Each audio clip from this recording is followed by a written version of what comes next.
Welcome back to the Chanel. Lights in the interrogation room were cold. The policeman clenched his fists. His eyes seemed to pierce the woman in front of him. She had been a haunting memory of him, scheming, cruel, heartless. But now, she knelt down, her eyes red, her voice trembling. Mom was wrong. His heart ached. He could not believe. He would say, "I will believe you, but this time is the last time." Today, there was no longer the sound of sandals running on the dirt road leading to the forest. Like every day, Sinnhat, a mute girl familiar with the deep forest, stayed home for the first time all morning. Early in the morning, the dew was still thick on the thatched roof. Sinnhat quietly went to the pigsty. Her hands quickly scooped bran, scooped water, and wiped the trough, the tasks that her mother had been doing alone for so long. The piglets squealed loudly, rushed forward, and jostled each other to eat greedily. She looked at them, smiled slightly, a smile as light as the morning dew, but made her mother standing behind her tear up. The table on which the rice cooker was placed was tilted, 3 legs were broken, and termites had eaten away the wood. Every time a pot or pan was placed on it, it shook and fell over. Sinnhat bent down to lift each item out, wiping away the dust with her hands, her eyes determined. She couldn't speak, but each gesture was unusually strong, as if today she wanted to affirm, "I can do it." Mother took the stick. Sinnhat held the saw. 2 women, one old, one young, together rebuilt the table like rebuilding a place for the family fire. The creaking sound of wood, the sound of sawing mixed with the sound of wind blowing through the door cracks like a quiet symphony in the mountains and forests. In the middle of chiseling the tabletop, Mother suddenly stopped, looking at her daughter, the one she had worried would live forever in silence, in sadness. But today, Nhat was different. Not only was she diligent, but her eyes were brighter, more steadfast, as if, in that silence, something was growing: hope, faith, or a new beginning.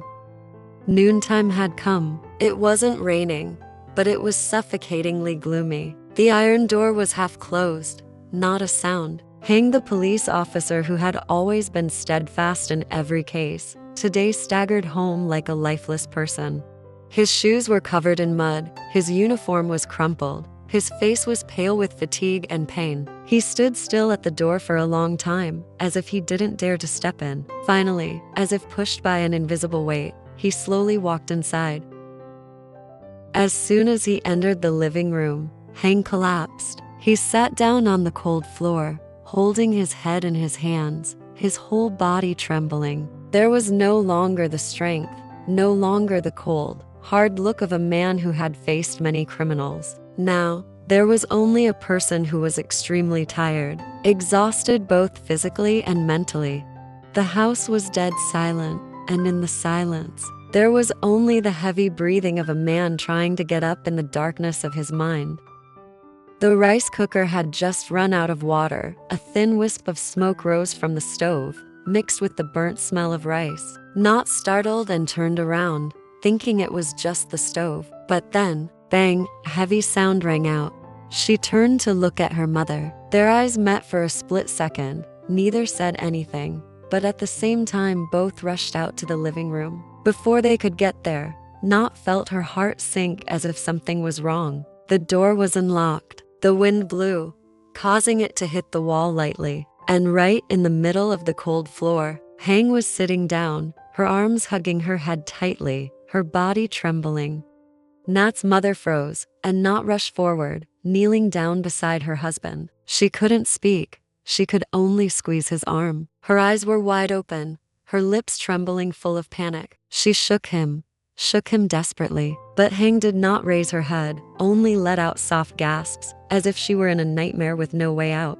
Nat's mother also knelt down beside her. She placed her hand on Hang's back, gently rubbing it, her voice worried. "Hang, what's wrong? What's wrong, my child?" Hang did not answer, but his breathing became more and more rapid. Sweat poured out like a shower. His lips were pale. Nhat trembled and grabbed his hand cold. A moment later, Hang seemed to lose her strength. Her whole body leaned against Nhat. She almost screamed silently.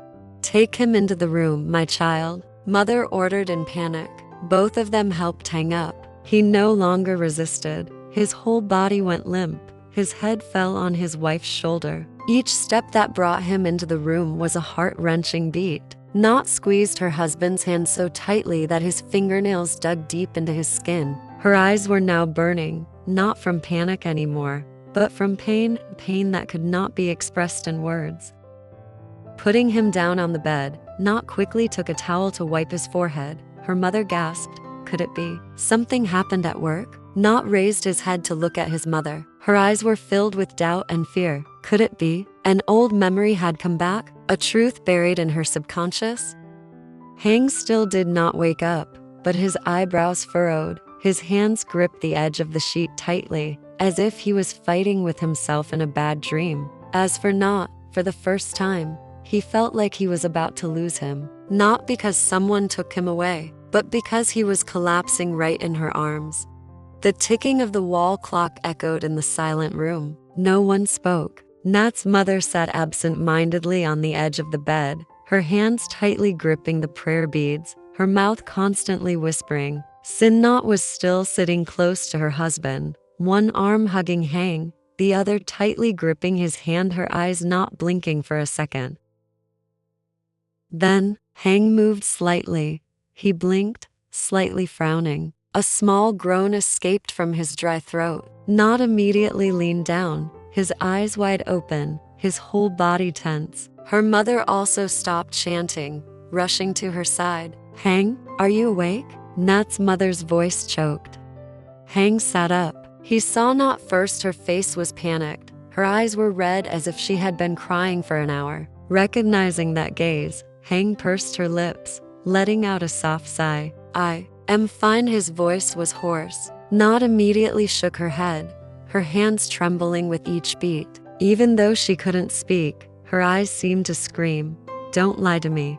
Hang looked at her mother-in-law and then at her wife, forcing a smile, a forced and tired smile. I just have a little headache and a little dizzy. It's okay. Maybe you're a little tired today. Mother Nhat frowned. Just a little tired. But you fell down in the middle of the house. Your face pale. Your body has no strength left. Hang, tell me the truth. Did something happen at work? Hang was silent. A moment of darkness flashed through his eyes. But then, as if afraid of making the two women in front of him more worried, he shook his head, smiling lightly. No, really, Mom. It's nothing serious. It's just a little stress these past few days. Too many cases. Afternoon came. The sky cleared up after a gloomy and suffocating morning. The sunlight filtered through the leaves, shining into the small kitchen where Nhat and his mother were continuing the unfinished work from the morning. Their hands were covered in wood dust. Sweat rolled down their foreheads, but neither of them stopped. The sound of nails and wood hitting each other echoed in the peacefulness, but in their hearts, there was still the lingering worry from Hang's dizziness. Hang, who had just collapsed from exhaustion at noon, now came out to help, her shirt still wrinkled, her eyes still red, but her hands were steady, her drilling force was strong. Nhat's mother looked at him in surprise, wanting to stop him, but before she could say anything, Hang smiled lightly. I'm fine, really. Let me help, otherwise tomorrow we won't have time to set up the support. Sinnhat knelt beside her, her hands holding tightly onto the long bamboo. Her eyes were fixed on her husband, her gaze both worried and emotional. Hang caught that gaze and nodded slightly as if to reassure him. You're fine. The sound of the drill hissed. The first hole went through the bamboo. Hang pulled the drill out. Bamboo shavings flew everywhere, even onto her sleeve. He didn't pay any attention, just bent down to continue drilling the second hole. Nhat's mother quickly added the next bamboo stick. None of the three said a word, but they coordinated smoothly. Each action was decisive and urgent, as if they were in need of filling some emptiness in their hearts.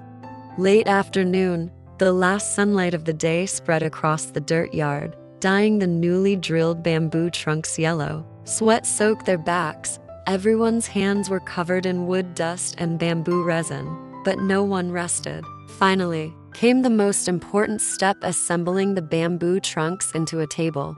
The bamboo trunks were neatly arranged, each joint carefully attached. Hang slowly tapped each bar, trying not to let it deviate even a little. Nhat's mother wiped her forehead, whispering, "This table is not just for cooking rice, but to preserve the family's roots." Finally, when the last table leg was firmly nailed down, a sturdy, straight bamboo table, full of traces of sweat, effort, and solidarity. Afternoon fell. The mountain wind blew cool. After a hard day, Hang's family finally sat together on the porch to rest. Hang leaned against the wooden pillar, her hand still gently holding Nhat's hand, as if she let go, he would lose her again. Nhat's mother sat beside her, looking at the couple with peace of mind. Suddenly, the sound of flip-flops echoed from afar, then a familiar voice, deep, somewhat hesitant, spoke. "Nhat, Mom has brought medicine." Everyone was silent. Nhat turned his head slightly. It's Hang's adoptive mother, the woman who had caused this family to fall apart, who had sown a lot of doubts, was now coming, holding a bag of herbal medicine. Her eyes were red. Her limbs were shaking slightly. No one said anything. The air seemed to freeze. Hang stared at her. For a moment, old memories came flooding back. So many times of deception, so many times of coercion, so many words that hurt him. But then, he looked at Nhat again. She was looking up at her foster mother, not afraid, not blaming. There was only a little silence, a little sadness. He just spoke softly, his voice low and calm. "Mom, please calm down. This time, I believe you." Her eyes were filled with tears. Nhat's mother was silent, and Nhat tilted her head slightly, looking at her husband with emotion. No one knew whether this time she was sincere or not, but Hang's trust, though fragile, made the whole family feel a real glimmer of hope for the first time. Something was starting to change. Smoke billowed from the fire behind the house. The fire hit her face. Her hair was covered with sweat. Her forehead was covered with coal dust, but she did not complain a word. The medicine was thick, black, hot, and steaming.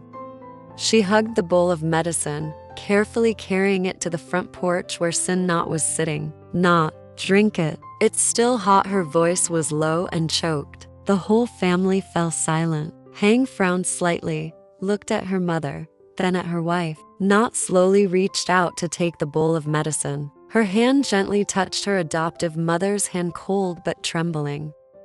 The bowl of medicine was brought to her lips. The eyes of the whole family were glued to her. This time, if she was sincere, then this was the first moment of forgiveness.